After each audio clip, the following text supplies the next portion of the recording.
Hey zookeepers, it's your first, second, or third favorite Hollywood Kaiju Badbois, Martin Felshman. We just had on special returning guest Adam Gilbert to discuss the Stephen Chow classic, Kung Fu Hustle.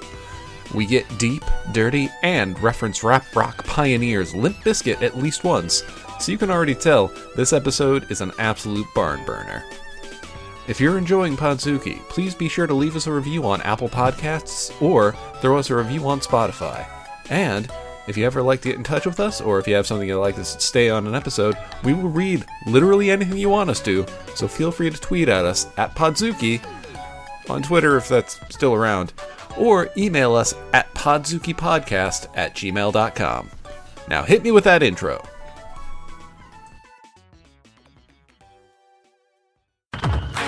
Unto Ghidra what is Ghidra's. 10 to 1 he sees you through a beaker and a tweezers. Read the fine print and be like, what's the big deal? Spun wheels of steel since broke wheel, big wheel. Back when it was greasy as curl, now it's easy dread. Had a rhyme on how they used to tease him about his peasy head. Yes, y'all, to the beat.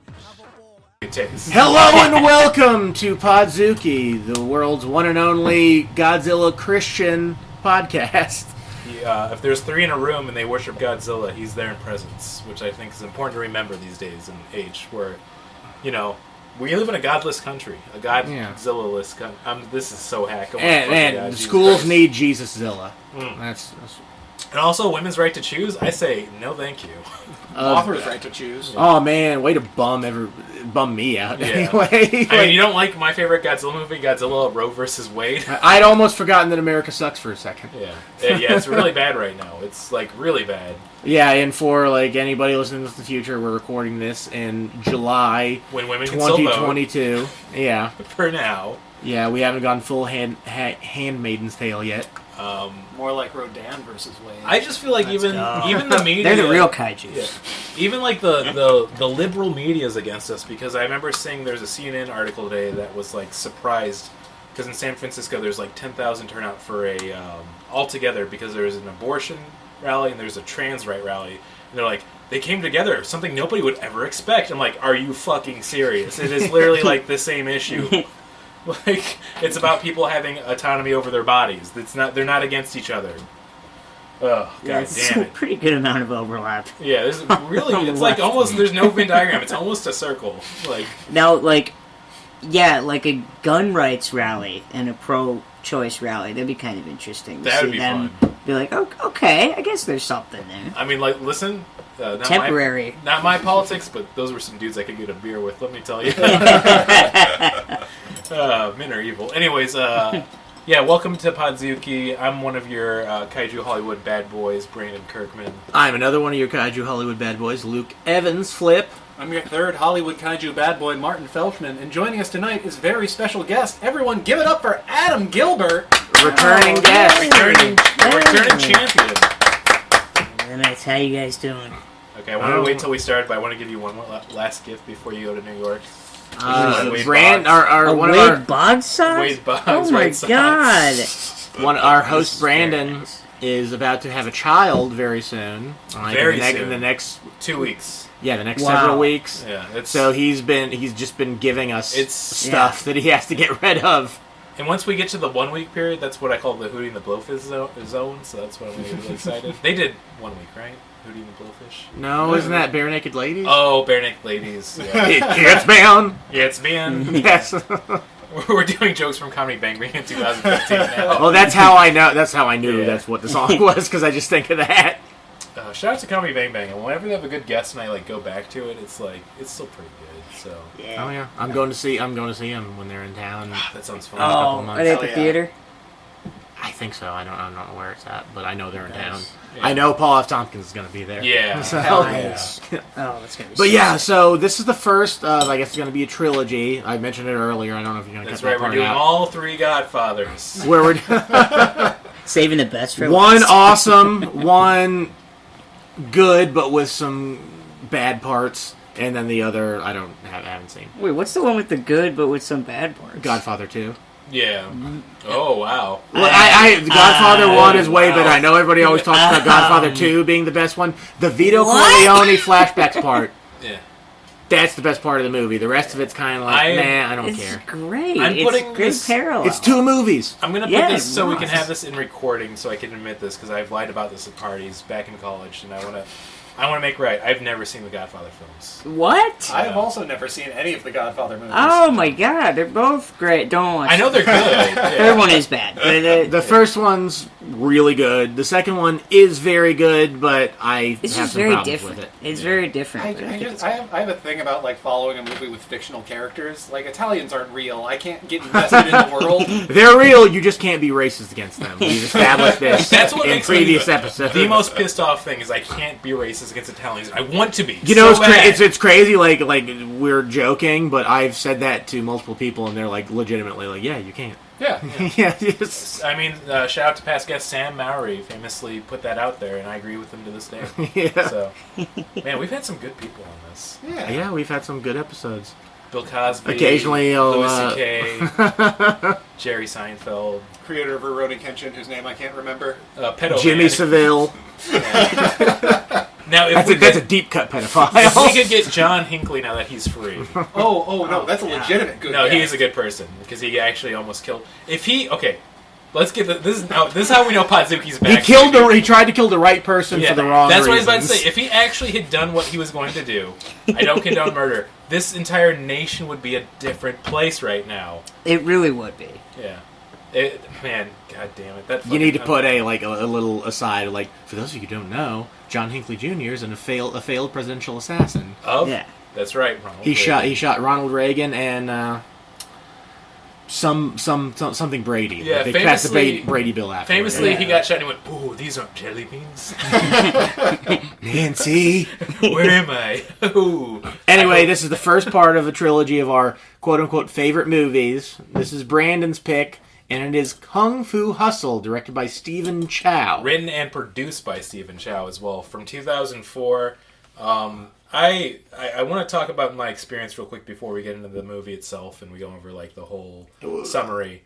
I think we could all start with that because this movie had a media presence. It did. Oh yeah. And I was swept in the Kung Fu Hustle fever because my good friend Nick, also a former guest on this podcast, was like, "Have you heard about this movie?" Because this is when I was working with him back at Target back in 2004. I was like, "No." It was like, "Oh, we should go see it tonight after we get done the shift." So me and my brother and him went to go see it, and I was like, "Holy fucking shit! This is the best movie ever made."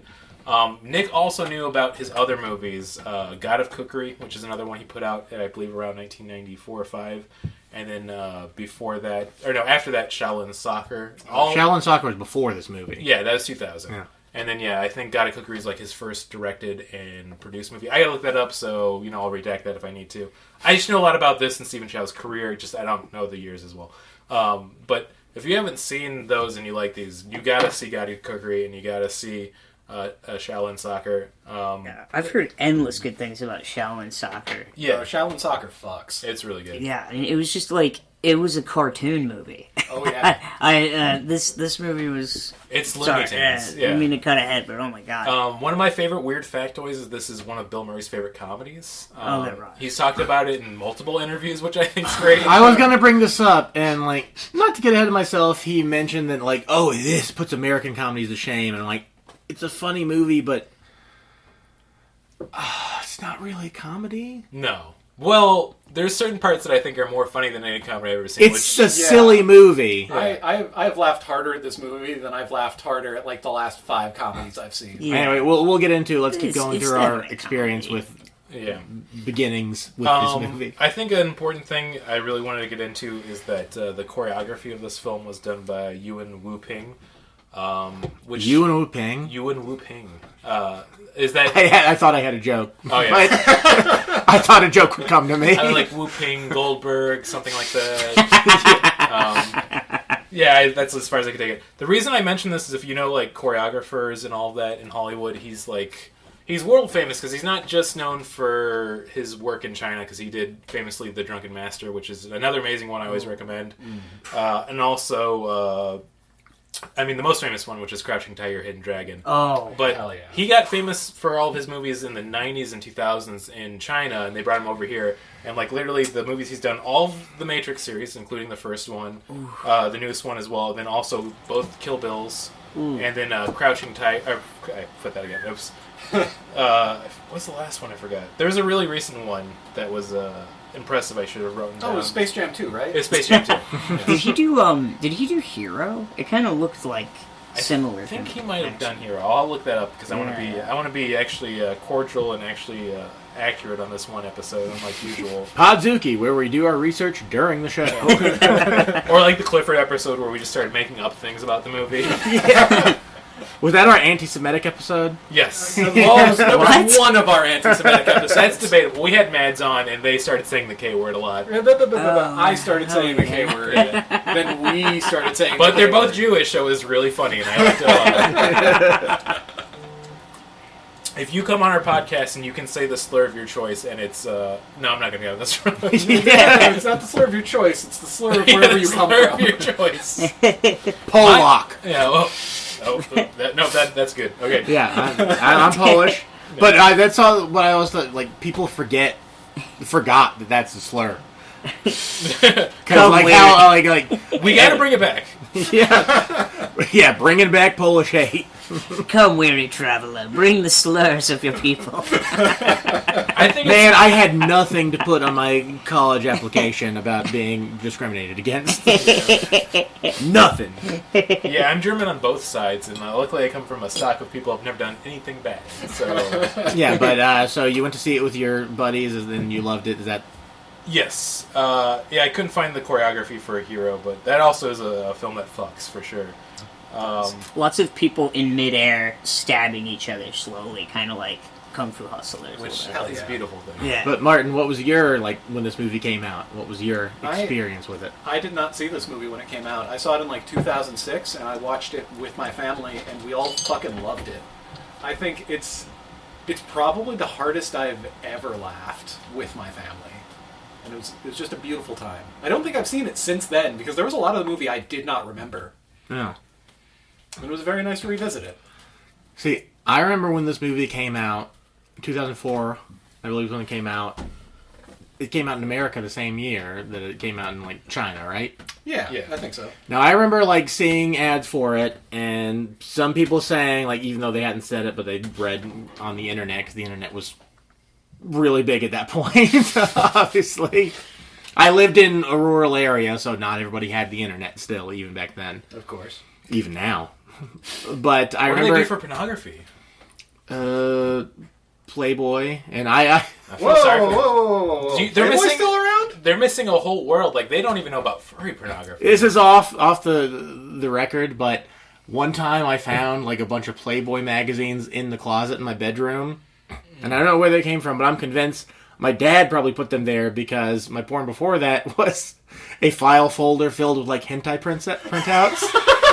Whoa. And I know he knew about it because my whenever my aunt and uncle and grandma would come down, like some of them would stay in my room, and they would tell me, "Hey, That's so funny. move that around." So like, yeah, when I found those Playboy magazines in my closet, like I've never asked him about it, but I've always figured that's what happened. I just want to call it right now. MVP of the episode is Luke's dad. Yeah. It was like, Well, was that Luke's dad or was that Porn Santa?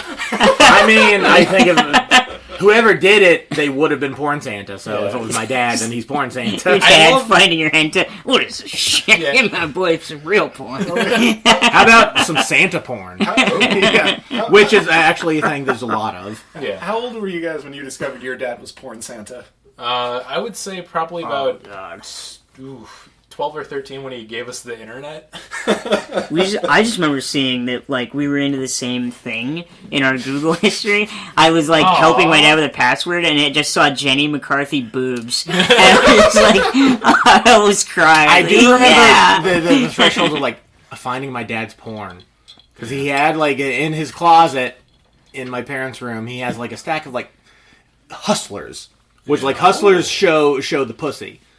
So, like, that's, Famously. like, way cooler. That's right. Yeah, it's like it like shows it like on the. But I remember when If they would you- go out of town and I was, like, home alone, I would go in there and, like, I would, like, actually read the articles. Like, whereas, like, they say, like, oh, Playboy They has were good good articles. articles. Playboy would occasionally have good articles, but the Hustler had, like, shit where they actually, like, sexual health Oh yeah. articles, which Oh, were really that's cool. fucking interesting. Larry and, like, Flint was very pro-sexual education in this country. He tried to Hey, do that's some good. Yeah, and, like, yeah, I appreciate that. And also, like, you know, like, Penis. I was gonna say pussy. Like when Yeah. when you're a kid and like you see boobs pretty early, but then when you actually see pussy, that's what like it's like scary at first It's Oh yeah. It's because kind of you're like I gross at didn't first. expect so much purple. yeah. Well, wait, Not wait, in a magazine. You're Is that not gonna what see Purple purple. Rain's about? I'm saying the first time you see a real pussy. Oh, did you have that special like Grimace issue? yeah. No, I agree with him. I've seen some purple ones. Yeah, that's what I'm like. I don't want to. Anyway, Ladies. yeah, I remember this movie coming out. Well, I wanted, people telling one thing me- specifically I wanted to say is that this joke is going to sit with me forever. I don't get it out. Is that your dad thought he was going to like fix you, but he didn't realize he was just diversifying your portfolio. Your pussfolio. Yeah. I mean, yeah, he probably knows it now. Okay. Anyways, carry on. But yeah, the movie came out and people were saying like, "Oh, it's actually supposed to be really good." Because I kept thinking of that movie Kung Pao that had come out a few years prior by what's his name? Bob Odenkirk. It's not Bob Odenkirk. It is. Damn a it, similar I'm name. Kung Pao! No, I think it's Steve Odenkirk. Steve Odekirk. So not even Odenkirk. It's Odekirk. That's I'm sorry, I keep fucking a up. man who thinks that cows are the funniest thing. he really ever. does. Which I didn't even find that till like when you mentioned you wanted to do this when I was researching Kung Pao. Like he also did that Nickelodeon show Jimmy Neutron. Back to the Barnyard. Oh, he did that one. Yeah. Yeah, and like that's like all like male cows that have udders for some reason. Yeah. And Kung Pao has a very like they use in all the trailers of him fighting a cow. Very poorly CGI. Which show. also is- like Kung Pao looks is a bad. fairly good movie. It is. I love It that. has one of my Yeah. favorite gags of all time. He like just very quickly runs into this store and he just yells like, "I'll have 10,000 nuts, please!" And barking, just the roughest cut imaginable. Just this old guy just smiling ear to ear, just yells, "That's a lot of nuts!" I just love the idea, like, because they didn't mention the advertising, or maybe I would have gone to see it, where, like, it was him, like, cutting up a couple of, like, kung fu movies. Yeah. Yeah. And, I thought that movie seemed stupid, so I didn't watch it, and then Kung Fu Hustle came out, and it reminded me of Kung Pao, so I thought it would be stupid, and I didn't watch it until now, and it's very okay. Oh wow. What? No, no. What? It's I very really good. liked it. It's very good, Alright. but we'll get into my feelings on it. I even liked it. I hadn't seen it before. I watched it as a grown man, and I was like, I liked it. That was pretty fun. Luke, I can't believe you're picking a fight this early in the episode. With a kung fu movie, which seems on point. So. I just But think yeah, it's Adam, do you remember like the advertising? Like, Oh when it yeah, came out? Like, yeah. Like I remember, like the commercials looked really funny. I remember the guy like laughing and then getting slapped was the big preview. That's the one I remember too. Him doing that. And then he's like, ah, psh, and like I was like, that looks funny. And I just like never ended up going out to see it. But I mean, yeah. I mean, it just was always in like the cultural like osmosis. Like I knew what it was about. And then I think in high school, a few friends would like put it on at like parties, and I'd be like, "Oh, this looks really good." And then like because of that, I just had always assumed I'd seen it. Because I like remember the axe guy who looks like he's like modeled off of Quentin Tarantino in interviews. Like, just like yeah. But yeah, no, I hadn't, and I watched it like a couple weeks ago now, and I was like blown away at how good it is. And, I mean, the set design is insane. It shouldn't look that good for a comedy. They could easily just skate on just being ridiculous, just being a Roger Rabbit kind of almost like a live action speaking of porn. Bakshi. still up there in my brain. She ain't Yeah. never leaving. I didn't want to say this for the set design and specifically the CGI. Like going back and watching this and knowing this was like a 2004 movie from China, even though they have a pretty good budget for their studios, it looked good still. I wouldn't say great, but it was like it won't age terribly. I don't know about that because I also I was thinking while watching this last night, like when they do the intense CGI, where like they start looking like Spider-Man 1 rubber people, Yeah. is that a joke? I think it is a joke. That's my take on it. Like, I think there being like American movies probably started getting big in China around like the 2000s, and I think it's supposed to be a joke because there is some scenes when they're doing like legitimate like stunt work, and you can tell it. Yeah. And then the other scenes where they're just doing this really off the wall intense CGI, and I feel like it's supposed to be like a parody of like an American movie. Yeah, I think the most interesting thing is how they intersplice it so well. Of like they'll have very silly CGI that actually goes into like stunt wire work after they have like the character landing or whatever they're doing. So I thought that's what kind of makes it grounded and still not too bad for all of it. Well, a thing I kept thinking during this movie is this a parody of kung fu movies, or is this a silly kung fu movie? Yes. I think this is a silly kung fu movie. Yes, I think it's like a loving, like it starts as like a loving like parody of like like all these guys have silly like things. Wouldn't it be funny if a guy has a string instrument and can send knives to people? But then in the end, Well, that's not even a joke. That's like something a kung fu movie would do. Yeah, absolutely. But the end is like actually like I mean the music's really beautiful. The ending is like, kind of poignant in the end. Like, Well, I do great. prefer this as a kung fu movie rather than a comedy. yeah. But I don't think a comedy has to just be a punchline. I think a comedy can be That's like why a great I love movie. this movie because it creates this discussion. Yeah, like Sideways is a comedy, but it's like a really good movie. Yeah. Yeah. This movie has a heart, which a lot of movies can't say that. And Bill Murray's kind of right about that. A lot of American comedies have a problem of like they can't decide if they, if they can be funny and have a heart at all. And usually they can. Like he's being a little like they're just usually not big studio ones. But I digress. Yeah. It's Like I think before that's Judd Apatow. Yeah. Or before Judd Apatow's marketing team. Yeah. I think Bill Murray's just thinking of the last movie that released that was marketed as a comedy, which was the Three Stooges remake, and nobody liked it. Yeah. Was that really? That's It is the really. last one I can think of. That was Yeah. like just marketed as a straight comedy. Yeah. Now American movies, it feels like everything is kind of like. It's like you'll have a good movie, but it's like not really marketed as a comedy. It's just marketed as an experience. They don't really make comedies anymore, but I think it is because like they'll make like a serious movie that's funny. Yeah. I think that's a little bit of it. I also do think it's marketing. Like I do think that by all intents and purposes, I think Everything Everywhere All at Once is a comedy. It's just a Yeah. really good movie that is also like That was another much movie a I felt funny like I had a very similar experience to Kung Fu Hustle, where I'm like, this is like a whole ass movie. Like not just like a great kung fu movie or action movie, but also really great comedy. Yeah. And like the drama is really serious. That movie both had me laughing, crying, all the emotions. I smelled some things. It's God, I love that film. I would have almost considered picking that too if it wasn't so recent. oh, absolutely. Yeah, I don't know. I think that'd be a little bit less fun of a podcast. We'd just be sitting there just going, Yeah. for like 2 hours. Trying to figure out how to actually, man, that would be a hard movie to go over the summary and plot of. Be like Yeah. Chris Farley talking about movies. Remember that scene when like she beat up all those people? It's cool. That was awesome. Yeah. Shout out to the OG man. I miss that guy. Oh, yeah. Resting in Heaven, one of the few comedians to actually make it up there. That's right. Resting in heaven, partying in hell.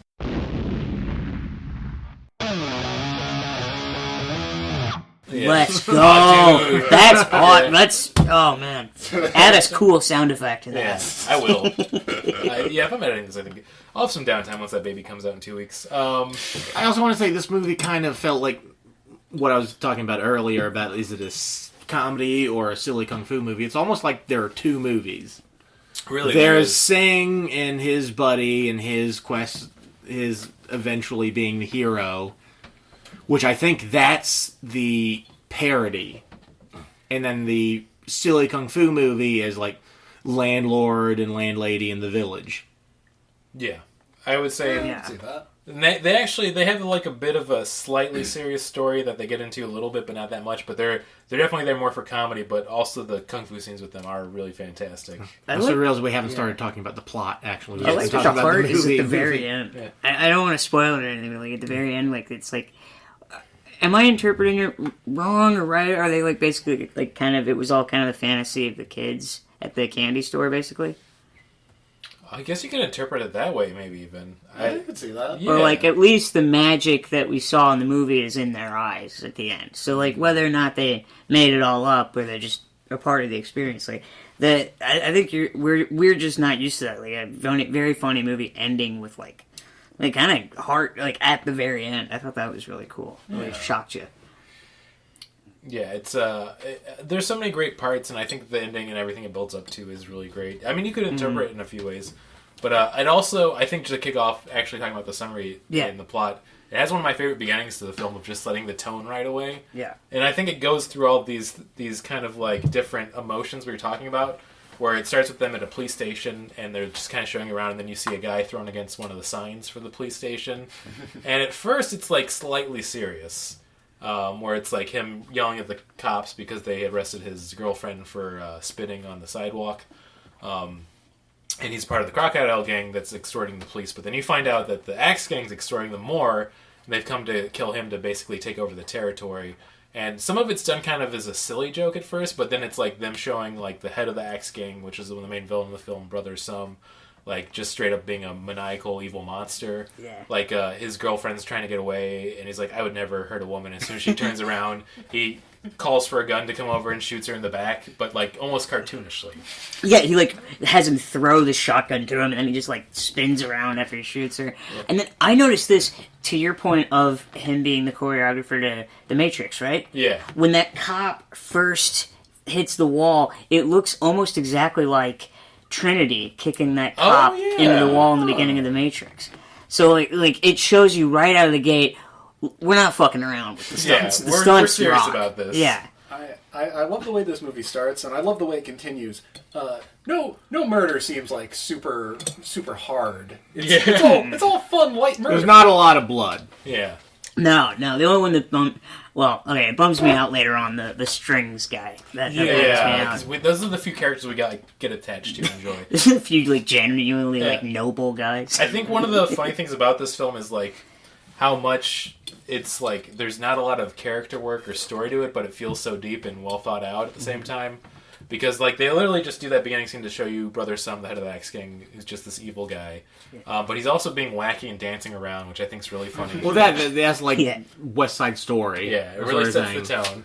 More like Best Side Story. But it's also, I felt like that whole opening sequence was kind of like unnecessary. Yeah. I would have rather started off in like Pigsty Square or whatever they call it. Yeah, after they show this whole progression of basically the Axe Gang taking over all of the territory in Canton. Which them doing the choreographed dance, that was the first laugh that got out of me. So I understand that, but it's also a theme like, I always think of like, what if I were making this movie? It was like, okay, shit would be cut for brevity and for getting shit across. If I may, I do believe those scenes are set up that way. The movie does a fucking amazing job of just like misdirecting you at every point, and it keeps catching you off guard there. And that, I believe, is why the movie starts out that way, because it's supposed to be like, hey, these are wacky murders, but this is still like serious crime thriller. And then it's like, oh no, look, we're following this fucking loser. Yeah, they go to literally a place that's called Pigsty Alley, and I love that the banner is just in Cantonese. It says Pigsty Alley with a giant pig picture on it. Yeah. But yeah, they basically show you the whole setup of the village and all the characters there. They have the one very obviously gay barber waiting for the water to turn back on as he yells at the landlady, and she just runs down literally like a cartoon character. Oh, yeah. Which I think also sets the tone to yell at him and then talk about how like they're going to start partitioning the water and everyone should stop being so lazy and pay her some fucking money. Yeah. They do a great job making you hate landlords. Yeah. Yeah. They really do a good job of that. Well, I left more at like, I know the landlady's like the breakout star of this movie, but the landlord made me laugh more. Like him just like getting free shit from everybody, making that ugly girl. Yeah. Well, I don't know if those were actual teeth or they had like just like, what do you call them? Like prosthetics. I hope prosthetics. Yeah.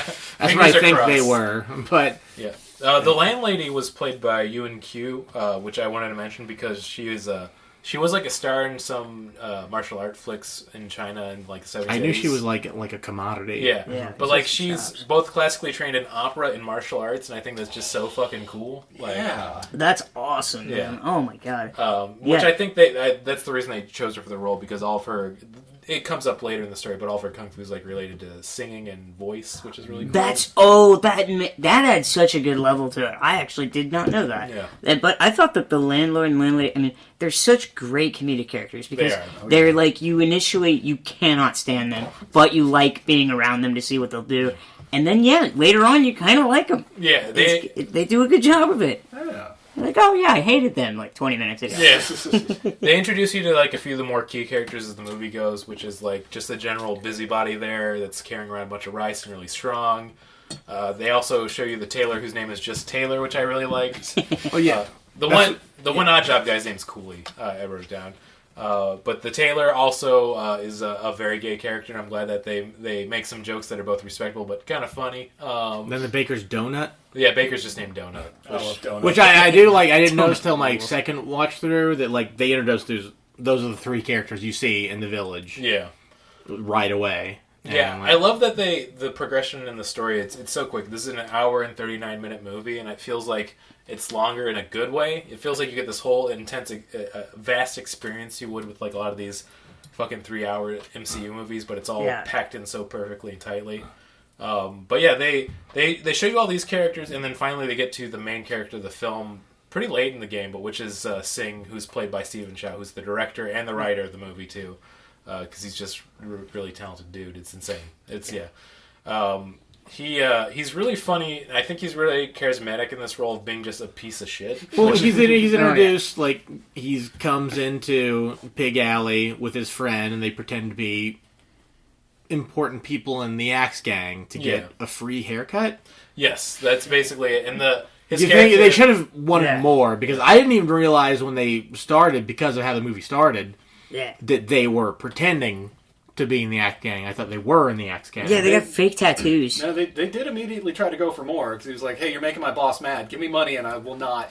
So he was like, just enough for a drink. Okay, he does say that, but it's still like I did not pick up at first. Like, for the first little bit of the movie until like later on when they said like, oh, we were pretending. Yeah. I thought that they were just like really low ranking members trying to flex their shit in some town. Yeah. Yeah. I really, oh my gosh, I really like that Daffy Duck is Singh basically has like this very like a mischievous, but he always very fails. Daffy Duck energy. Yeah, right. Yeah, and eventually becomes the Bugs Bunny, which I think is we'll get to that. What a character arc. Yeah, Ash Williams. Yeah, that's a good way of putting it. Oh, I like that. Yeah, His friend Bone, who's the bigger fellow, he was also in Shaolin Soccer too, as one of the lead roles. So it's fun to see him in this again. Nice. The actor's name's Lam Chi Chung, but he's only really been in a lot of Chinese films because he's Chinese and an actor over there, so it makes sense. Yeah. I'm surprised. This is actually something I would mention. I'm surprised that they never tried to get Stephen Chow over here to do like an American film with how big Kung Fu Hustle was in the box office, but that's probably a good thing, seeing how that usually goes. So, yeah. Let him do his own thing. He's been doing fine over in China. Yeah, he's making beautiful work. Yeah, which they're supposedly working on a Kung Fu Hustle 2 now. Ooh, which he will be writing and directing. It's always great, like 20 years later, when they release a sequel to a movie. In the interviews, he's already it's said always quality. Yeah. His interview already said that he's too old to play that role, so it's going to be like a new character. I'm like, okay, well, that's at least probably a good idea for that. So, makes sense. He can't run like that anymore. No, we'll get to that part. But I love how much happens in this film so quickly, because they basically extort and threaten him, and then they're like, okay, they're getting their shit beat out of them by everybody in the village. Yeah. Very funny scene where like.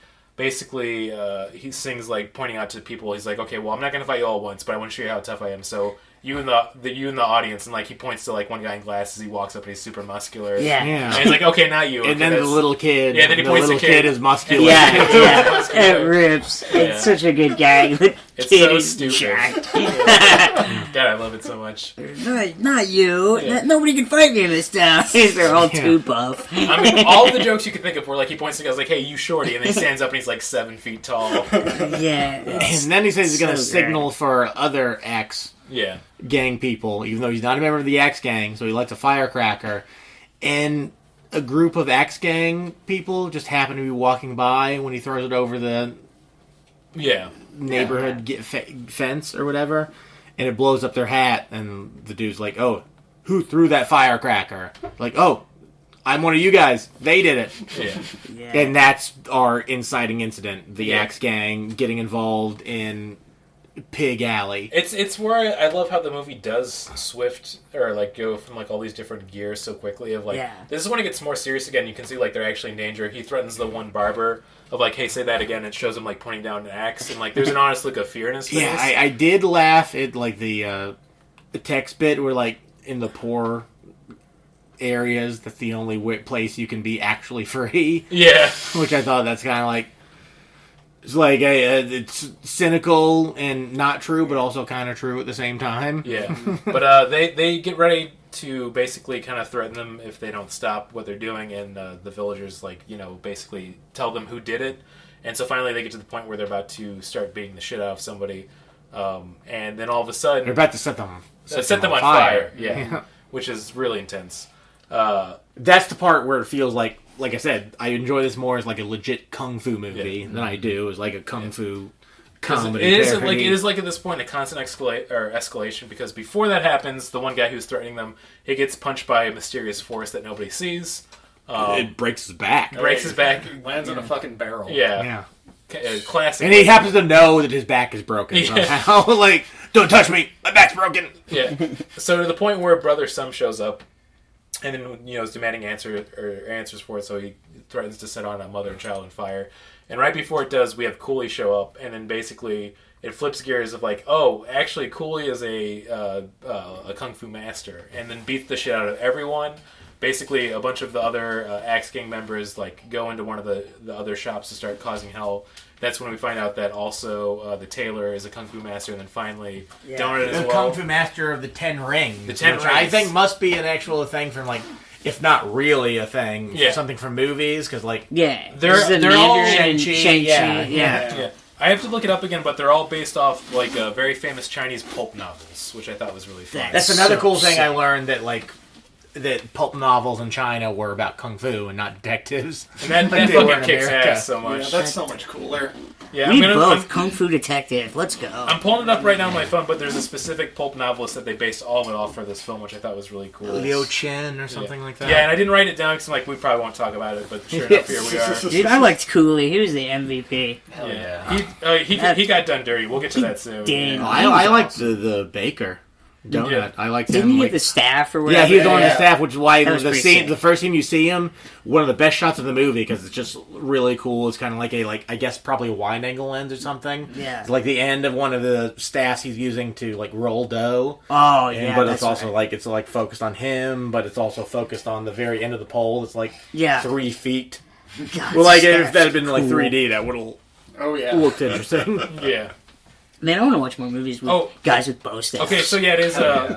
Most of the names of the superpowers in the film are taken from the pulp novels of Louis Cha, who's a household name in Hong Kong. So basically, he wrote a bunch of pulp novels about kung fu and detectives. So, but yeah, that's they basically they get their ass all royally beat by the 3 kung fu masters to the point where either Brother Sum even has to kind of get out of there quickly. He's pissed, of course, so there's this whole escalation of they basically take Singh and Bone back, and they're pissed at him for causing the incident, so they go to kill him with axes. He lockpicks it so quick that he can get both of his friend out. And then Set up? Yeah, I'd say setup's a better way to put it. But Brother Sum's like really impressed by his skills of just wanting to do anything to get his way, not for good reasons. So it's like, oh, we could use him for something. I did like they had the scene where like he's like, "Oh, I'm not gonna kill you. You can go," and then he snaps at his henchman and he just hands him a cigarette rather than a gun. Like you think he's gonna kill him, but it's like, a worthless a rat like that is always gonna be useful. Yeah, which I do like that. Yeah. His character is really well done, and I think it's a reflection of the whole movie of where he's both menacing but also very silly. Yeah. Which I love. He's so very much. compelling. Like, he's a very fun bad guy. Yeah. I love him. Just a real good piece of shit. Oh, yeah. But yeah, the story keeps going at a really fun pace of after this we see back at the village that the landlady and the landlord is like, okay, we got to kick you out because if we have kung fu masters here, it's going to attract all of the wrong attention. So they're getting ready to pack up for the night and leave. But before that, Singh's like, I know how I'll get into this Axe Gang. I'm going to kill the landlady. which is, I think, one of the funniest scenes in maybe all film history. That's the closest I think they came to being like a comedy. It's that scene where he kept stabbing him. I watched this film so many times, and this whole like outline of this whole scene makes me laugh every time I'm watching, even though I know what's coming exactly. Which is it's a series of him like trying to kill her by doing all the stupidest things where she's walking by. So he like grabs a knife to throw at her, but like launches it too far back where it goes into his own back. So then he gives it to his friend to throw it. His friend puts it in him by accident. And then his friend pulls it out. I was like, no, give it to me. And then he puts it back inside of him again. So by the end of the scene, he has like 3 knives in him. Oh, yeah. And then so finally he's like, okay, I'll do something else to do this. And then he's trying to like get a distraction, then walks into a crate of snakes. And his friend is going to throw him, and then he like dumps him on him. Yeah, he dumps it on by accident. And I also do love that knife that he stabbed into his friend is because he whined back and he perfectly hit the landlady in the face with the handle. With the handle, yeah. Because it flew off. Who's throwing handles? Yeah. She says that, and then another really funny dialogue is that his friend was like, oh, I know actually how to calm snakes. You just have to whistle and sing to them. He's like, okay, I'm not going to do that. He's like, well, what other option do you have? He's like, okay. And the second he goes to whistle, I don't think even a note goes out. Both of the snakes bite him in the face. Yeah. He should be dead, but we'll get into that. Well, it does lead to what I think is the worst scene in the movie. Really? Like, he's hiding in, like, that little, like, I don't know what it is, some Chinese thing, like... It's like a pirate nest on a street. It's like a pole where, like, they have, like, traffic lights attached to, but for some reason there is a crow's nest on it as well. And, like, he's got, like, these giant CGI lips. Yeah. And he punches a bunch of, like, his fist shapes, cartoon fist shapes, into the sides of the metal thing. And That's foreshadowing. Yeah. That he can punch through those. And then I thought about that too, but that's still stupid. Yeah. And I know that I think there's a lot of the things I think I don't like about this movie is just, like, cross-cultural, and, like, things that are funny in China aren't going to be funny in America. Listen, putting a bunch of knives in a guy, that's funny anyway. That is Yeah, funny I thought that was anywhere on planet Earth. Yeah. But funny. I If just you show like me a guy full of knives, I'm going to laugh. it's something you don't even register. You're like, oh, he's made a bunch of fist and footholds in that metal. Like, haha, it's been a cartoon movie so far. But then you're like, wait a minute, I haven't seen everybody do that. Like, oh, yeah, he is a comic. Like, in the end, you should see it, and everybody's like, how did he do this? And you're like, oh, it gets you pretty good. I guess I just think it's an unnecessary scene. Like, the joke is that, like, oh, he's the one, so you don't really need him to be... I don't know what I'm talking about. I didn't like it. I think the joke was the big lips, and I think that's all you needed. I agree. I think the whole reason they did that scene is because they realized they could do really nasty, big CGI lips. Yeah, which they did a great job on. Oh, yeah. I mean, those... The sound effect and the Foley work, too. I got to call back to Jonathan Shannon. I know he had a childhood friend who... referred to boobs as sloppers, which is my favorite euphemism. Although I want to use it for these CGI lips. They were sloppers. That's a big pair of sloppers right there. Those are sloppers. Yeah, that's been our favorite segment. Those are sloppers. I get a jingle put in. We should do a Moth RuPaul's Drag Race for this.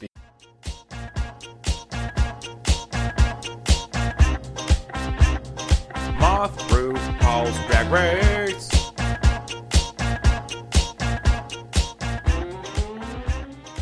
Because I think the fashion in this film is so good and fun because it goes through all these different stages. First off, it's supposed to be like 1920s, 30s China, I think. Maybe Something 40s like or 50s. I don't know. I think it's supposed to be like a nebulous time. A nebulous time. Kind of like I thought it was supposed to be just modern day. Yeah, it could be too. I mean, that's the thing about the movie. But, like, the outfits are really fun because, like, you have both the Axe King has all these nice suits with these ridiculous top hats. I like the transition, too, of the character goes from, like, these kind of darker black outfits, and the end of it, he's in this really cool white Shaolin robe, which, oh, God, it looks so dope. But for sure, the reason we need to do a Moth RuPaul's Drag Race is for the landlady and the landlord. Whole film, just killing it. Oh, absolutely. Dimes. Yeah, I mean, you have the classic thing with the landlady where she has the hair rollers and like the nightgown that she's just wearing as an everyday outfit. But like later on, when they show up in this whole casino area, she's like after the beast is introduced, I like the outfits they're wearing, those canary shirts. Dressed up like basically like almost like a '60s go-go dancer with a little scarf coming out and like the tight spandex pants. Yeah, that's right. Yeah. Oh man, I want to look at a picture of them. Yeah, it's so good. And then the landlord is like dressed basically like just a very kind of like, I guess I would almost say like a fancy dandy from the 50s. Well, they're matching. Yeah, they're Yeah, matching very well. I thought he kind of looked like a secondary racer from Speed Racer. Oh, that's a good way of putting it. I finally watched that recently. Loved it. Hell yeah! Wachowski The movie Starship or kills the- it again, man. Oh, so good. What's up? The movie or the cartoon? The movie. I was Yeah. going through Wachowski's speed run. That is undeniable gem people have slept on for too many years. It's so sick. I mean, John Goodman looking like an actual cartoon. Yeah. Mwah. Just love like the one like race announcer and like guy who's pulling the strings is like, I don't want to deal with these racer trash, and just like Racer trash! so- Like, oh, I it looked like a 60s cartoon, but like, oh, so sick. it's in a very similar vein, I'd say, to Kung Fu Hustle. Of like, we're gonna try to do certain parts serious, but the rest of it's cartoon. Yeah, but like, it really is all like love. Like, Yeah. a lot of like modern parodies, like especially in America, the all this Scary Movie and all those spin-offs seem to be more like shitting on the movie they're making Yeah. fun Well, of. the movie are like But- 25 years old, to But be this, fair. well, Like I that. mean, like all the like disaster movie, epic movie, all the like comedy. Yeah, they're movies, still you know. like 25 years old. And like they like There's something like I saw some 2015. like there's something like someone was making like a parody movie like, oh, how can you make a good movie of something that you like don't respect? And, like, no, you need to respect the material in Yeah. order to make a good parody of Absolutely. it. No, you need to parody modern commercials that no one's going to remember in 5 years. Yeah, exactly. And once again, Or like those Stelzberg movies, all they do is like they're not parodies, they're just reference machines. Yeah. Like, oh, Yeah. like, and this is once again going back to the film I almost chose if it was more time to sit, which was Everything Everywhere All at Once. Yeah. That's another one where they do like a lot of parody of so many things, but it's all sincere love. Like they even have one of the funniest Ratatouille references, but at the same part they try to make it a very heartwarming scene too, which is oh god, I love that film. Anyways, getting back to this, and we're out of Moth RuPaul's Drag Race because this film's got some fucking good duds in it. Where the movie, once again, I love that it's such a good breakneck speed for the pacing. I'd say other than, like you said, the beginning could be thrown away. It feels like everything slots in so perfectly for how the movie keeps going. Of basically, Singh has fucked up the assassination, but it had nothing to do with Brother Sum wanting to get rid of them. The whole time this was going on, he decides to hire these like two best assassins in the area called the Harpist. There are these two Harpists that work together. And you're thinking, well, if they're the Harpist, they're probably going to kill him with a really cool instrument. And one of them's blind. And one of them's blind. And all these assumptions are correct. God. I mean, it's like a blind kung fu master. Like, Yeah. like, Yeah. Oh yeah, that's a classic. and They it have, starts like- out pretty spooky. it does start off very spooky, where like they go there at night before the three kung fu masters are going to leave because the landlady's kicked them out. And it's like I said, they kind of do one of our favorite characters dirty.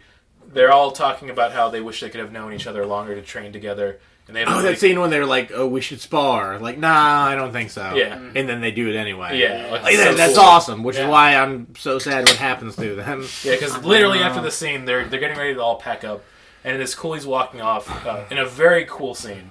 They have like all these background shadows with these things showing like they're getting cut by the harpist as he's playing the instrument. Yeah, And he's not really sure what's going on, but he's like, something's weird. And the second he turns around and realizes something's up, he gets his head chopped I off. did hate that they killed the cat. Yeah. Like, you didn't see it, you just saw the shadow of it. But I was like, when I saw the cat, I was like, no, don't kill the cat. Yeah, No. I think the most blood used in the film is to see that cat's blood splatter. Yeah, it does. Whoa. You do see the blood spatter. But once again, the pacing and the direction of this film I really like because they have a very similar thing of like, these characters can be silly and kind of like doing their own thing, but then specifically they're like, well, these two assassin characters, they're just evil. Like, we want you to know this right away, and it's a really good way of setting that tone. They kill him off, and then basically the other one goes into the shop to talk to the tailor and then tries to kill him. The tailor and the donut realize they're wet up, so they try fighting him the best they can. They get their ass beats. It's as simple as that. But it is like it's a fight scene. Yeah. They don't just immediately get killed. Like that's what I thought was going to happen. Yeah. But like they put up a valiant fight and they get close to winning a couple of times. The fight's very cool. yeah. It was also like yeah, It is they awesome. the assassins win and they kill all of the three kung fu masters we've seen at this point. They kill the tailor before landlady intervenes. Yeah, that's when we find out what we've kind of suspected the whole film of the landlady screaming for them to be quiet, and then finally she realizes what's going on. And instead of her like being a cartoony character running around, she shows up like ready to beat some ass, and she beats some ass. Let me say that. Before that happens, though, also the landlord jumps down, Yeah. and he like tries to escort them off, and you think it's just him being silly. But then in a really cool like turn of events too, they go to punch him, and then it's just him dodging the whole time. And it's like this whole like minute of them just he's beating asleep. each other. Well, it's up. almost like, it looks he like he's- flexes his yeah. muscles to where like someone will like punch him in the pec. He like flexes, and then their hand will go into the other Yeah. guy. He It has them beat each other up. It's the perfect misdirection from earlier because he is constantly being beaten by his wife, Yeah. and it makes it. I mean, special abuse, not funny. Very funny in this movie. Very Yeah, funny. they- I will do- say, pull it I off. expected the Tasteful. landlady to be like a kung fu master, but I did not expect the landlord Yeah. to be a kung fu master. Yeah. They instantly pretty much beat the shit out of the assassins. They run off afraid for their lives. But in another very funny scene from this film is the brother Sum's been watching the whole time with like his right That's hand right. man. And like they literally just show up in the car next to him, and he looks so frightened, and it's just the landlady doing like a pantomime of like, you leave here, waving her finger Which back that's and from a forth. Bruce Lee movie. Yes. Her doing the whole like Yeah. where she like that's just sick. literally just like points to herself, and then makes a fist, Yeah. and then points to him, and then like no. Yeah. It's like, get out of here, or I'm gonna beat the shit out of you. And I love that one of the funniest, I think, like comedic physical bits is that Brother Sum and his right hand man are trying to like act calm after they leave, and he's just jostling his lighter around so hard that he sets himself on fire by accident. Oh, I forgot. Yeah, that gag's a little bit too long. I think it's just the right length because they try to put it out. He tries to like bring up his jacket to it, and then he sees a flask. And then he tries to put out the flask. It makes the fire worse. And then it's just they're driving away, and there's smoke building up in the back of the car, and it's so fucking funny. Also, sorry, I got to bring it up because I love that bit so much. The whole time while Brother Sung and his right hand man are watching the fight, he's constantly like punching his right hand man to be like, "Stop! Get out I'm of trying my to watch. way." Get out of my way!" That was funny. Because Yeah. they're watching from the car the whole time. Yeah. It's So sick. he hits him like 5 times, and it's never not funny. Yeah, man, so many good physical bits in this. At this point, though, of course, Brother Sum wants to kill him, so he finally tells Singh, like, okay, I have one last job for you. I'm really pissed. I need you to do this. We need you to break out this top world assassin. And I love this line. I think is verbatim. It's like, he went insane from studying martial arts too hard. Like, That's I don't so remember that cool. line. Yeah. But yeah, it's like, I think it's like that, or he went mad from studying martial arts. But I remember the name of the asylum was like Asylum for Human Irregularities or something. Yeah. Something silly like that. We're like, Yeah. like. And then it becomes Aladdin for a second. it does become like for a second. Where it's him going through this prison trying to break him out. He turns the wrong corner and they literally do the shining elevator blood scene. No point other than to be a reference. But also, it's so they great. did it really well. I think in headcanon, I think they had more jokes to make about that and other references they were going to do in there. But they pulled all of them out except for that scene because they executed it so well. Oh, yeah. It looks like it looks Yeah. in the movie. It's a miniature, I think. Yeah, it's so out of left field. Like, what? That's the thing. I It's feel like so you funny. don't need to know the reference to enjoy that, and I feel like that's why they definitely kept that in. 'Cause But it is like only- brevity is the soul of wit, which means don't waste my fucking time. Yeah. Like, don't put something in there that Also, doesn't have a point. I almost left out one of the funniest things about this film is before this, Singh has gone back to him and decided to reject all of his friends because he's so tired of being a punching bag. After he robs basically this girl that he grew up with that he was trying to impress with kung fu as a kid, but he was sold a faulty manual from like basically the street urchin, where he's like, okay, I'll defend you, and then he goes to beat up these bullies and gets the shit beat out of him right away as a kid And pissed on. and pissed on him. But my favorite thing is they show that scene. It's very funny. It's just a bunch of schoolboys pissing on him, and then they show it where he finds this mute girl later on in life, and she's a vendor, like just selling ice cream, and he decides to rob her. And then he remembers what happens, and it's just him remembering the scene where he's getting pissed off again. I love that they played it twice in the film. But yeah, Wait, sorry. Before we continue on this, we also skipped the post-fight scene where the landlady and the landlord are talking to the people of the community. yeah. Well, at this point, both the tailor and Cooley have passed. Donut's still hanging on there, and they are explaining their background of why they didn't tell everyone why they are kung fu masters and why they just want to live as regular people. They lost their son at a young age, and they realized that revenge is not the course. Yeah, which once again, very like well done scene with all the silly comedy. I feel like this movie does do drama for the very few scenes it has in it, as well as it does the comedy. It's just it shows really the fun range of Stephen Chow for it. Yeah. But yeah, we basically went through all these scenes to get it where he's doing the prison break. Once again, more great comedy coming where he gets to the prison door. He uses that lock picking that he masterfully has for his skills. Gets the door open, and it's just like, I want to say the most schlubby guy you can ever imagine. Like literally just kind of like, he looks like just like a middle-aged dad, just in a tank top and boxers and like 2 house slippers, just sitting there looking really bored. And the joke is, you think he's got the wrong person, and he's like, hey, I guess you must be the right person. I'm going to take you back to Brother Sum. And they plan it for a while, where it's like him talking to Brother Sum, the one weird-looking dad. And he's just like, yeah, no, I could kill anybody. Just give me a name, I'll do it. Who cares? And Brother Sum's like, okay, this is a joke. You've wasted my time. And then finally it builds up like where you realize, okay, there is something up with this guy. And at one point, he's getting so bored that he tells her, like, okay, punch me. And then like one of the cronies punches him like repeatedly, not really reacting to it. And then finally he pulls a gun on him. He pulls the gun from him and then aims it at his head and shoots it and catches the bullet. And I'm just like, oh, this is the best movie ever. Yeah, I almost feel like it's not even a joke because the trope of like, oh, the greatest assassin ever looking like something you wouldn't expect predates this movie. Yeah, that's true. I would say that. Because it made me think of El Topo, like have you guys seen that movie? Yeah. Or like the greatest assassin of all time is just some dude in like a diaper living in the middle of the desert, and that movie's from like the late 70s. Yeah, that's a good point. It is very similar to that. But basically, he explains his whole case as like, I just got so bored that I are so good at kung fu, I'm bored all the time. The Beast is one of my favorite parts of the movie. Yeah. And again, because He like rocks. it's a kung fu movie, like that's the sort of thing that would be in a movie like that. So yeah, he just says basically like, I just want to have a worthy opponent, and then it'll be worth my time. Yeah. So as this is all happening, I like that once again this movie just goes at a breakneck like pace at this point.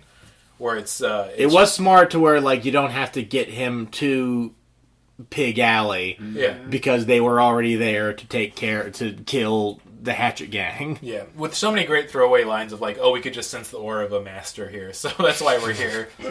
But yeah, they recognize that it's the Beast right away, and they know like, oh, okay, this is one of the best assassins in the world and one of the best kung fu masters. This is going to be bad, but we're going to try to fight him. They showed up earlier too with a funeral bell for Brother Sum, which I thought was a really funny gag at first.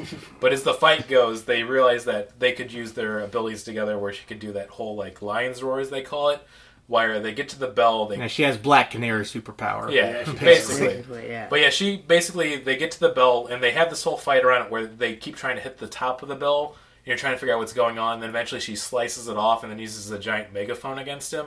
Yeah, when she realizes that they're losing. Yeah. So they're like, I gotta come with something new. And just, It almost takes him out. It's kind of, it's a close fight after that. But yeah, and that's this is one of the parts of the movie where I think that the earlier CGI was a joke. Yeah. Because with the exception of when they were kicking the Beast in the face, and like his face goes all rubber, there's CGI in these scenes, but it's way more subtle. Yeah. They do it right, where it's supposed to accentuate existing scenes and like just play up the action just enough. Yeah.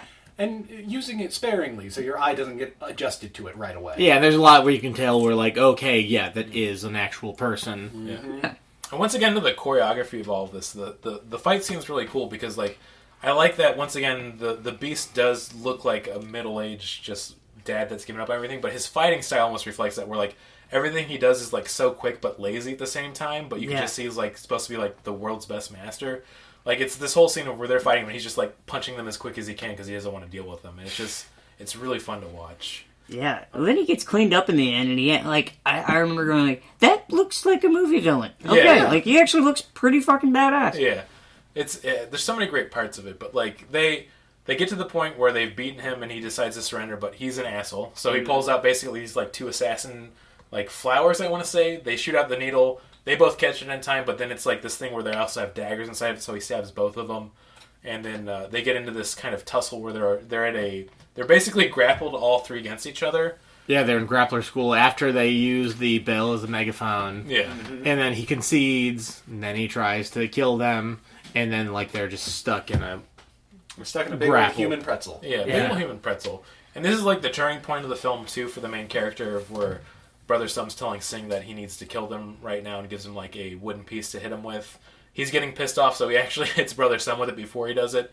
And you think he's going to go hit the landlord, but he hits the beast because he has a change of heart. I mean, I think if you know anything about movies, you knew you know what's going to happen. Yeah, of course. But yeah, that pisses off the beast where he basically releases himself from the whole kind of like pretzel they're in and just punches the shit out of, I think, just like, once again, going to comical CGI, where he punches Singh so hard, like, all over the, like, his body, he just becomes, like, rubbery at a point. Yeah, well, he just punches his head into the ground. Yeah, so, it's like, his literally head would be ketchup at that point. Yeah. But he survives. Yeah. Oh, and it's so fucking good. After he punches his head into the ground, like, 3 or 4 times, he's still, like, very weakly raising his hand, then he just hits him right in the face with he's got, like, a piece of wood, and then so just cool. caps him. Just to be like, fuck you. Yeah. It's like, it is the perfect fuck you. But yeah, they basically, this whole scene, he gets distracted because then the head of the Axe Gang is yelling at him to do his job. And then at this point, the beast is just pissed, so he kills him in, like, one slap, where his whole head turns around like a cartoon character. Yeah. It's so fucking It's like a good. false antagonist, kind of like Cooley was the false protagonist. It's kind of fun, yeah. Yeah. So he's out of the picture. Basically, the beast just takes over the Axe Gang at this point. Yeah. And then the landlady and the landlord have run off with the main character. The whole time they're saying, like, oh, he should be dead, but something seems off, so they use ancient Chinese medicine and wrap him up like a little cocoon. Yeah. And I love that the once again, the exposition in this movie is so lightning fast, and I love that about it. Yeah. Where they're like, oh, you know what? Actually, I think his chi's been aligned because he's been hit so hard. And they just go with it, which I love, is like, okay, well, if that's that true, sort of shit, like, that's the parody stuff. because they just, it's like a few lines of dialogue. Well, they're like, well, if that's true, then he must be actually a hidden kung fu master. Yeah, they just do away with any subtext. Like, he's in a cocoon, he's going to come out as a butterfly. Well, they there said, and then you see the butterfly actually come out of the cocoon. Yeah. But they'd also said earlier, like, oh, learning kung fu takes time, unless you're just a super naturally gifted master. Yeah, and then they Those show are the one in a punched million. out stoplight or whatever. Yeah. Once again, that foreshadow in this movie. It's like, it is really fun. I like how they did set it up. Pays off. Yeah, I think it's worth it. I feel like you don't need that, though, because he's already the main character. Yeah. If I were, like, 12 or something, like, whatever, like, I feel like this was probably meant for, like, kids my age, probably, when it came out, and I think I was, like, 10 or 11 when it came out, so I probably would have liked, like, that little, like, payoff at the end, like, oh! I think it also might be part of, like how the movie looked when you saw it in a movie theater in 2004, rather than watching it on a 4K television. Think about it. It takes a while to get to the main character and to figure out what's going on. Yeah. And if I was, like, 11 or 12 and watching it, I'd be like, well, what? Okay, which guy is it now? Yeah. Like, I really hated any time, like, there was, like, heavy CGI, and, like, I do believe it was a joke a lot of time, but I still was kind of like, this looks fucking gross. Man, I gotta tell you, don't ever see the show Reboot, man. It's all CGI. At least it's all that. I can live with a reboot. Yeah. But yeah. Never watched the last season of that show. That last season's very hard to find. Don't watch the reboot of Reboot. They made it live action. Wait, is that true? Yeah. They made a What reboot the of fuck? Reboot? Yeah. What? Why? They made a live action reboot. Reboot. Reboot. Now The worst Abbott and Costello ever seen. They made a live action reboot of what exactly? Based off the original show Boot. Okay, I'll stop. Das Boot? Oh, that's where it's from. There he is. I feel like once again the movie's going very quick at this point. He emerges as a kung fu master. They have a very cool fight between him and the Beast. I like that the Beast isn't a pushover. At first, he's getting his ass like just punched around, but then he starts doing Toad style, which is literally him just going to the ground, Yeah. and then making his basically his neck bulge out like a toad, and then just ramming as fast as he can. I don't want to, like, I know this is, I got really, really stoned right before that happened. Hell yeah. And then that definitely, like, shook me away. I was Yeah. What the fuck? oh, fuck! Okay, let's go! This is some good stuff. I gotta make that joke. Yeah, right as the fight's like starting to turn, you think that the Beast might have an upper hand. He gets punched up in the air, but keeps going up in the air. So the main character's like literally flying through the clouds, sees a hawk, jumps on top of a hawk. That's the biggest laugh that got it. Yeah, That part, him jumping off of the hawk. I think it's and then the hawk goes, ah! yeah. It's like that hawk movie style or something. Doesn't the landlady say it right as he's on the hawk? Like, he's doing hawk style. And I just love it so much because it's that perfect moment where you feel like you are in sync with the director. Because you see that happening where he's going by the hawks, be like, oh, it'd be so fucking funny if he just jumped off one of those hawks, and then he jumps off one of the hawks. I think it was funny because I didn't think about it. Oh, really? See, I thought it was funny because it reminded me of Super Mario Brothers 2. Oh, yeah.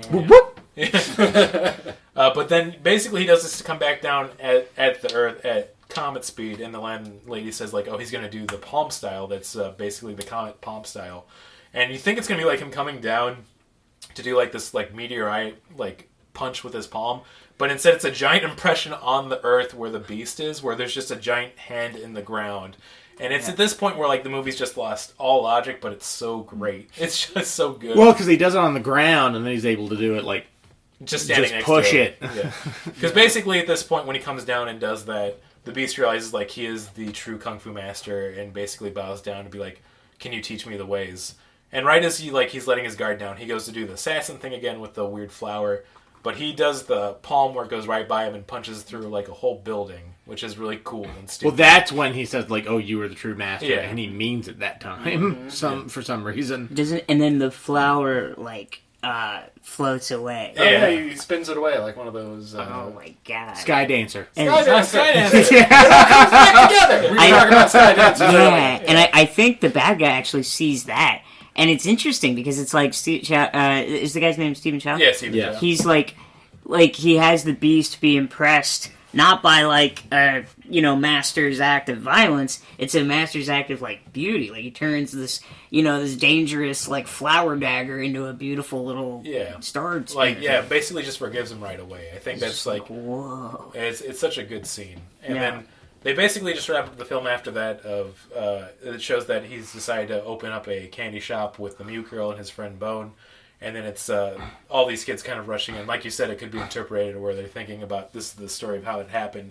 But my favorite thing is the movie ends with like this really nerdy looking kid with just snot coming down his nose. Yeah. And then the baker from earlier that sold him the faulty pamphlet has like all these other different kung fu styles. Yeah. But that's not how the movie ends. The movie ends with like he opens the candy shop, and then the mute girl. I don't think they open the candy shop with her. Yeah, she comes to the candy shop. She comes. That's and right. they see each other as they were as children. Right. Yeah. So I don't even. You guys were talking about this earlier. I don't even see that as an interpretation of like, oh, were they imagining it? Like, no, they're just seeing each other as they were as children. Oh, I like that. I felt like there was either it was something to do with the magic and They're then at peace. Yeah. I think that's the idea of that. I think that's and then the Because it's a parody of kung fu movies. Yeah. and I do kind of think I think you mentioned Aladdin earlier. I do think you could read it almost as a story that the pamphlet guy was telling too. Oh yeah. About the whole movie, like because I think he says in the beginning, like I'm going to tell you a story. Yeah. So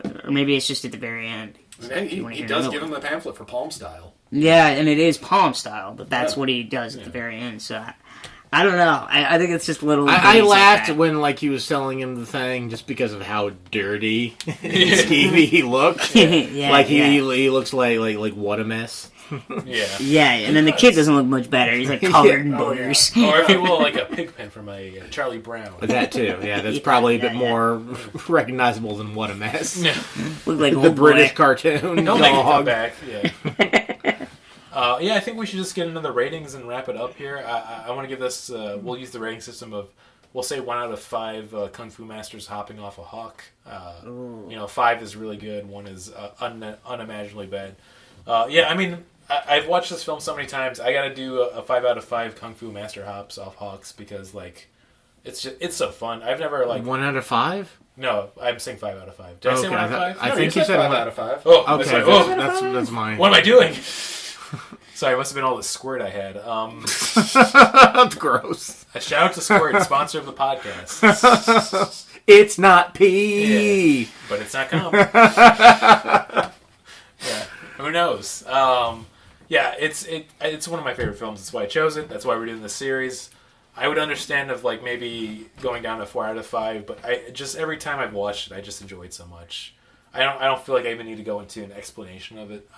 I spent this whole podcast talking about it like a 12-year-old. So I mean, Yeah, Okay. it's good. I can't imagine not giving it a perfect score. It was really fun. And if I had seen it as a, like, when it came out, like, do you remember how old you were when you first saw it? I saw it, I mean, that would have been my senior year of high school, so I'd have been 17 or 18 when I saw it, so. If I were, yeah, like in high school or probably even like a little bit younger, oh my god, that would be like a movie that would just stick with me forever. But seeing it as an adult, I was like, that's pretty good. I liked it. Don't see anything wrong with it. I give it 5 out of 5.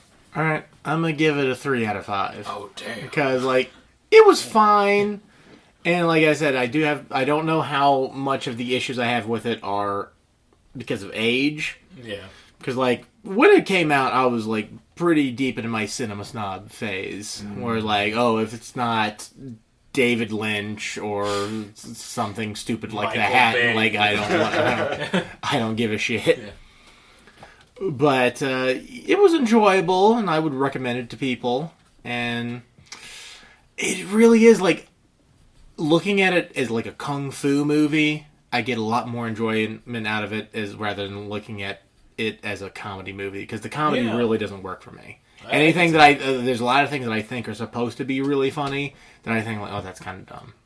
Yeah. Like the whole like chase sequence when they're doing like the Looney Tunes chase sequence where like it's all just I like love that I sequence love so that much. Yeah. it's silly and okay, using I the did knives laugh a as- little bit, but it's just like it doesn't fit in this He's movie. drifting under the truck. He's Yeah. drifting on the truck, he's using the knives as It's like too rear view mirrors. fun. I honestly kind of feel It's like so- Stephen Chow almost could have been cut from this movie entirely. Yeah. Make him the gay hairdresser. That would have been fun. That's what I think they should have done. That would have like, and then The story tighten would have the made movie more up, sense like- if like- it were the landlord and landlady as the main character. And I almost yeah, think, exactly.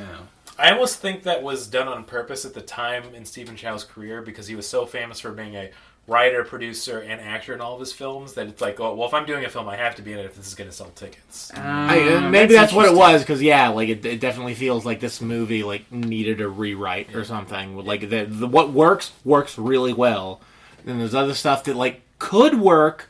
Is like Killing Your Darlings as a writer. Like there's stuff that's good, but it doesn't fit in the product, so you got to take it out. But yeah, so yeah, 3 out of 5. Yeah. That's fair. For the amount of criticism, I would say 3 out of 5 is fair. To offset Luke's score, I'm giving the film a 7 out of 5. Let's go. Whoa. I just really like it. I think it's a wonderful film. It was Made me really laugh, fun. Made me laugh really hard. I really like these characters. Yeah. I can't think of an issue I have with it other than some of the gay jokes. But for a Chinese film, I'd say it's the most progressive film I've ever seen. 2004, Yeah, I mean, yeah. God, American films Yeah. are fucking like, For that- yeah. he's I gay? What is he, For that time frame, scared it could have been stuff? a lot worse. Oh Let me yeah, tell you. no, I know. I saw Norbit recently. Oh my god, why did I do Oh that? wow, I don't think I've ever heard anyone say that sentence. It was, I watched it just to put myself through it, and Yeah. oh my god, what a you wanna nightmare. hurt I never movie. thought though, like about homosexuality and like Asian cultures, where like they don't seem to have as much trouble like depicting it, like especially in like like Japanese culture, where like there can be gay characters, but they're not any more keen on gay people in their society than like America or anything else Just as is. bad. Yeah, everybody sucks. But having gay crushes is like okay. Yeah. You just don't Yeah, you just can't act marry on a it. gay person, I guess. It depends on the artist. Yeah. I had to look it up too, because while you were talking about the whole Stephen Chow thing of like how it would sell tickets, the fact that he was writing, directing, and acting in all his films. It wasn't until like 2013 when he did Journey to the West, which is also a pretty fun film, that he he did wasn't that? one of the actors in that film. That's like Whoa. that's how long he went with that. God damn. Wow. Yeah, it's crazy. But you know what? I get it. He's a really good. He does it all. It's fun. Yeah, I thought he was awesome. And at the very end, like through most of the movie, like he looks like very much a comedy character, like a silly kind of slum rat. But then at the very end, he looks like a bona fide like Yeah, he had a glow Neo up. figure, Yeah. like a Liu Kang. And I'm like, oh my It's kind of God, repeating he's myself, but like there was a part of the movie where like I forgot he was in the movie. Yeah. Like the main Yeah. like when you find out like the landlord and landlady are kung fu masters, like that whole bit.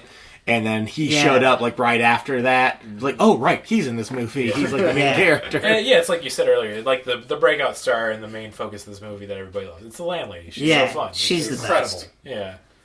Just oh man, it's such a good time. Yeah, the sucking on the cigarette and then just belting it all out. Yeah.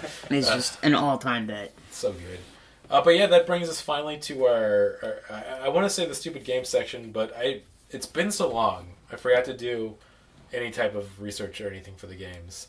The only thing I wanted to give was a quick aside, which is I was watching this film, and then Barbara came by, and I told her I was watching it for Podzuki, and she's like, "Why are you watching this film? There's no Zuki." And I'm like, "It's so right." And that's when I found out that she thought Zuki was like a term for kaijus. So That's incredible. Although I will say, like, we should make that a term, because I knew exactly what you were talking about when you said there's no Zuki. She was right. Yeah.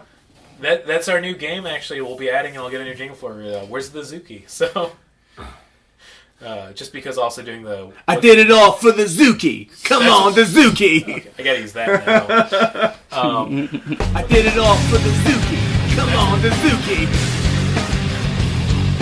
And on top of that, too, it's like, I don't want to do What's the Deal with this kaiju, because I feel like going through the list now is almost a half-hour endeavor, so... Yeah, no, we don't need to do that anymore. We can retire that game, actually. Yeah, I guess that's true. I'll be back with some more Ron Canada facts next episode, don't worry.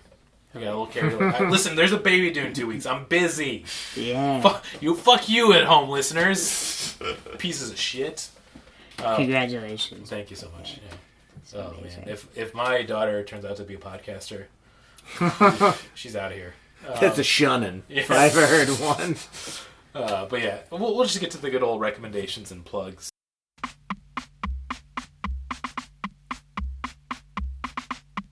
Recommendations.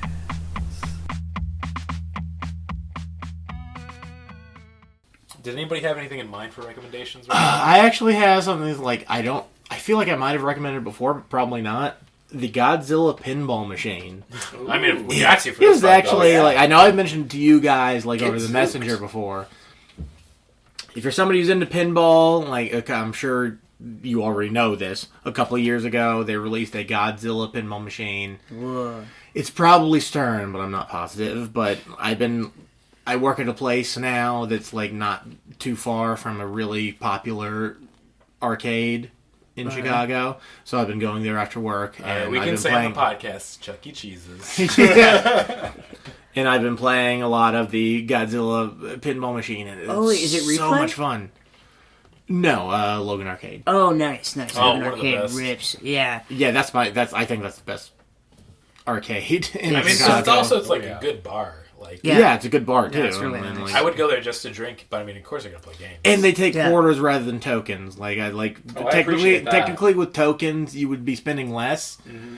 But I still just prefer having quarters because then you still have actual money. At the end of the day. I fucking hate leaving a barcade at the end of the night. It's like, well, I got 3 tokens. I guess I need to come back. Yeah, I've still got like a dozen like Emporium tokens in my change bowl in my apartment. But it's really cool. There are lots of like really cool like modes in it. Like there's a Mechagodzilla that you get to hit, and then when you hit it enough, it activates its shield, like from the first movie, where there's like a couple of drop targets you have to hit. Yeah. It's just really cool if you like pinball. I'm sure you already know about it. And also, bonus, the new Elvira pinball machine. It's from just 2 years ago. And where she filmed all new stuff for it to talk about the movie. Like you activate sick movies. Like there's Manos the Hand of Fate, Night of the Living Dead, and a couple of other like really bad movies that she'll talk about. Yeah. She's as hot as ever. Yep. And also she's queer now. Hell which is really cool. Let's go. Well, publicly queer. Publicly queer, but privately straight, really weird. We're ashamed of you, Elvira. How dare you? Stealing Fowler. Yeah. You know what? She gets. No, I'm not gonna say that's a good thing either. Also, watch that Elvira movie. It's kind of funny. I've seen the Elvira movie. They used to play it on Comedy Central all the time. Made me very confused as a youth. Yeah. I mean, not confused. I knew what was going on. I was getting horny. Yeah. I like that joke. Oh, how's your head? Oh, I've had no complaints. It's like, let's go, Elvira. Oh man, it's so good. It's been a bit. We're putting out our 100th episode before this, which we've really delayed. Listen, we're sorry, but we'll have it out soon. At this point, it've already been out. We've delayed. Yeah, okay, yeah. The best pod. You got a kid coming. Guys, cool. another 100. I literally made the tweet today to put out there to say to people, hey, please give us recordings for this. I really want this to be retweeted big, not for good reasons. I want a bunch of strangers saying, I've never listened to this podcast, so I can put it on my episode. Did my commercial ever get posted? Oh, I gotta email them, like, Richard about that thing, too. Then. Yeah. Oh, man, I'm fucking up so bad.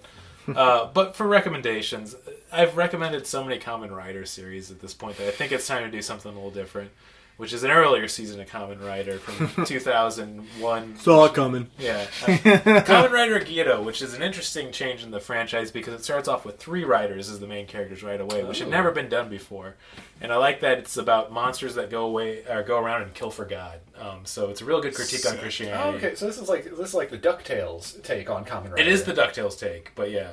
No, they're literally called the Unknown, and God's getting worried that people are becoming too strong, so he's having anyone that has any latent psychic abilities be killed by them. And they're all horrific ways. And once again, I love that it's a children's show. Whoa. The first episode, the monster's method of killing people is by stuffing them into trees as hard as they can until body parts are falling out.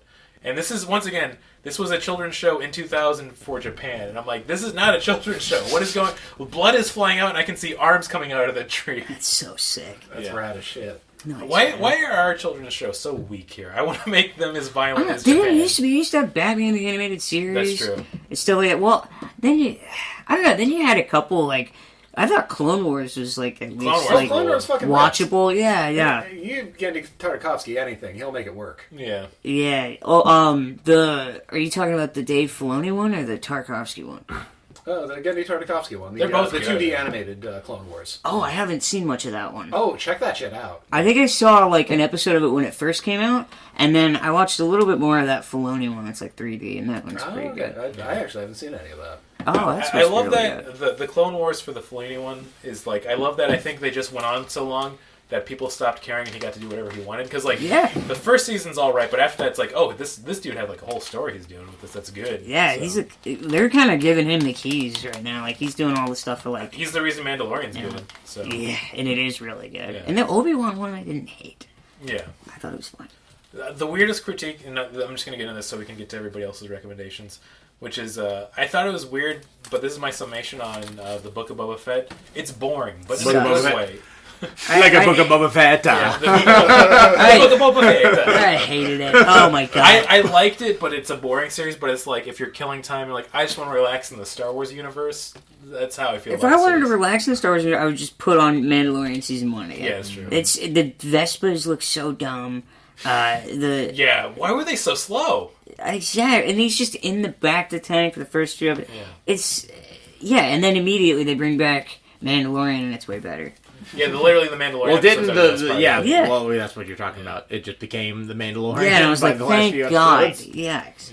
I heard a lot of it was because the dude who played Boba Fett was just, like, fat and old. Yeah. So he couldn't really do a lot of Seems stuff like he He's wanted. about 60. Yeah, so it's God like, damn. there's nothing wrong. Like, I mean, we saw Nothing everything wrong with everywhere being all- old. Yeah. Well, I mean, unless you're Biden, but literally, we saw everything everywhere all at once. Like, Michelle Yeoh is about probably similar age, about 60, and she was kicking all sorts what a of ass. fucking queen. But Just- Boba Fett and that actor, like, yeah, he's just kind of walking around. People got to stop putting, like, older folks who aren't mobile in action roles. I haven't seen any of it, but I've seen many reviews about how shitty Picard is. Yeah. I believe it. Yeah. Yeah, that has little to do with Patrick Stewart being old. Oh, I know, but they keep Way putting- more to do with the writers are fucking idiots. I know, but they also just keep putting this, like, nearly 90-year-old man in these, like, action scenes where he's supposed to do stuff, and it seems disconcerting.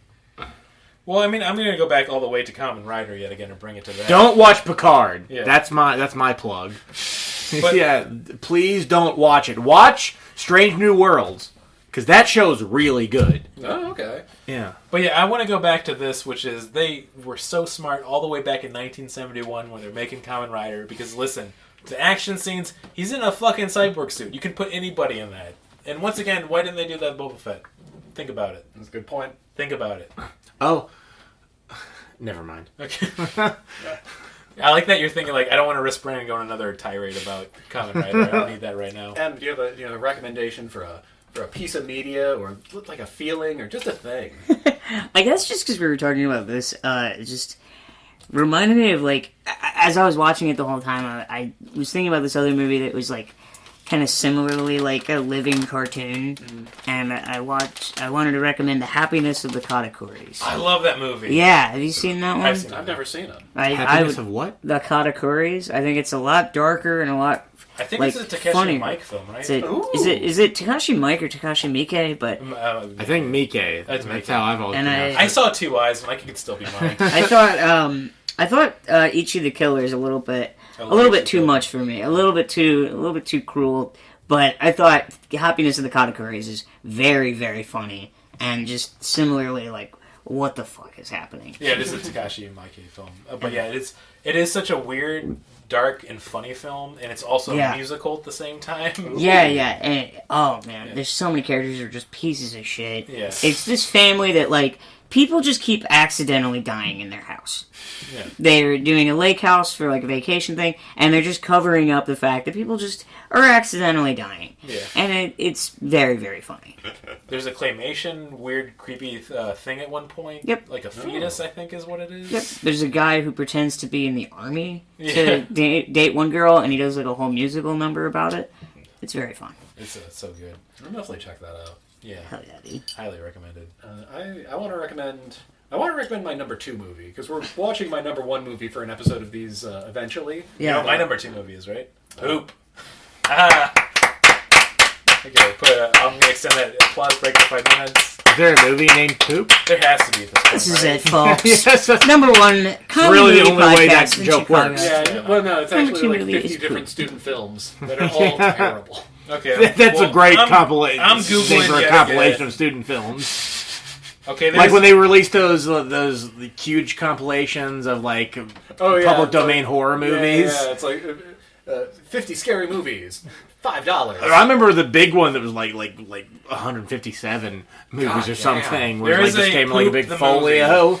I just want to make sure. There is a Poop the movie? It's technically a short, but it did come out in 2014, but still. God, it well, works. that's way more recent than I thought it would be. Yeah, it took too long. Anyway, Like my number 2s. we're doing... It was kind of backed up. It held up in production for a little bit. Okay, I'm sorry I did this to you. I'm so sorry. It's okay. Just don't start talking about Kamen Rider again. Okay. They Well, had to that take- reminds... No. They had to take me. There we go. Oh man! Did you make a Poop the movie the sequel? I got the microphone, picked that up. I don't... If not, I'll put a very cartoonish part in it. Hey man, dude, you freaking dumped. We're doing my first favorite film at some point. My second favorite film is Walk Hard, a Dewey Cox story. Oh, the best. That movie fucks so Perfect hard. movie. I almost brought that up earlier. I think that's like the last comedy. It's The last I think it's- comedy I movie. think it's one of the last great comedies. It's if you've never seen it, just think It's the most so spot-on parody of Walk the Line. If you've never seen like a music Yeah. biopic movie, you don't fucking need to. It's just great on its own. I watched Walk the Line after Walk Hard, and it was hard. It was like I was like, Yeah, no. what the fuck is going on? Yeah, This no. is Walk Hard. Yeah. no. Walk the Line fucking sucks if you've seen Walk Hard first. Yeah. Because you've already seen a masterpiece. Yeah, exactly. That was No, you won't. beautiful. You'll give me that giraffe. There's so many classic lines. Dewey, you don't want to do I was this. just gonna The say, wrong you don't kid want died. any part of this. The wrong kid died. It's just a Yeah, perfect it's movie.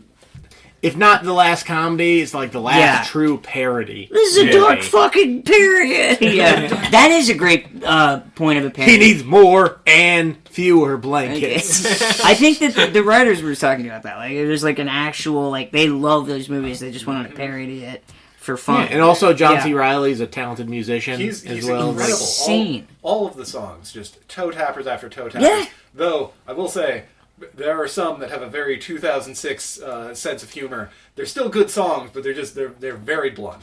Yeah. I didn't realize until I rewatched it a couple months ago that Harold Ramis is one of the Jew producers. He's the one who gets him to go back to the rehab. Oh, yeah. Rehab. Oh, rehab. Yeah. So the audience remembers the joke. I feel like, I'll end on a happy note about comedy movies. I feel like they're slowly coming back. Like, I Yeah. recently saw Fire Island. Even though it's more of a comedy drama, it was really fucking funny. And Popstar came out. Yeah. Oh, Popstar, too. That's kind of a modern walk on. I still Yeah. haven't seen Popstar. Popstar's incredible. It's very funny.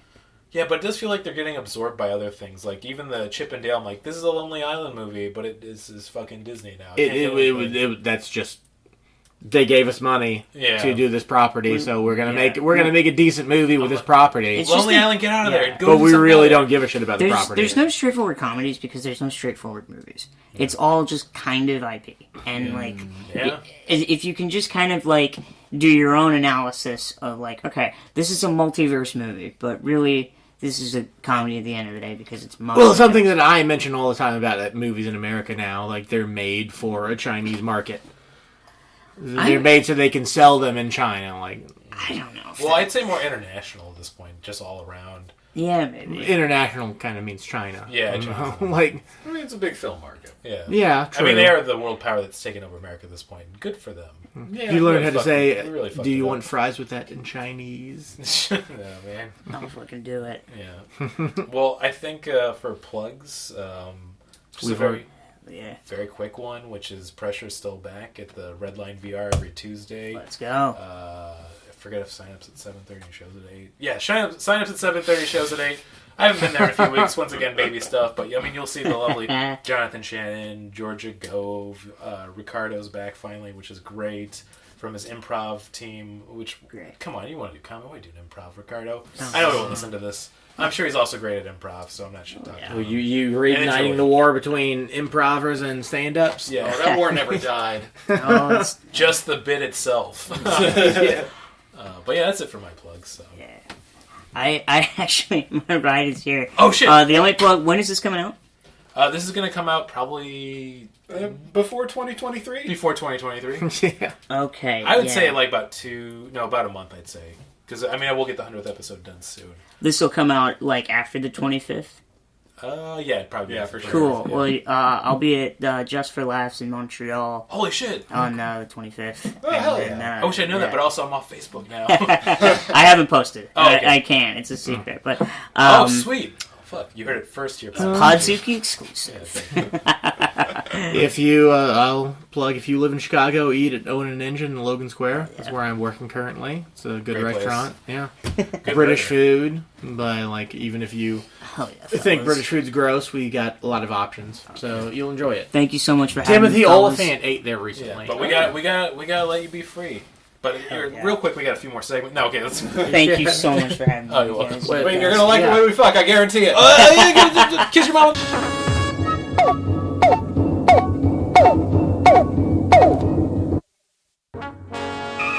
We regret that you have not yet complied with our order. This show has been brought to you by Machine Culture.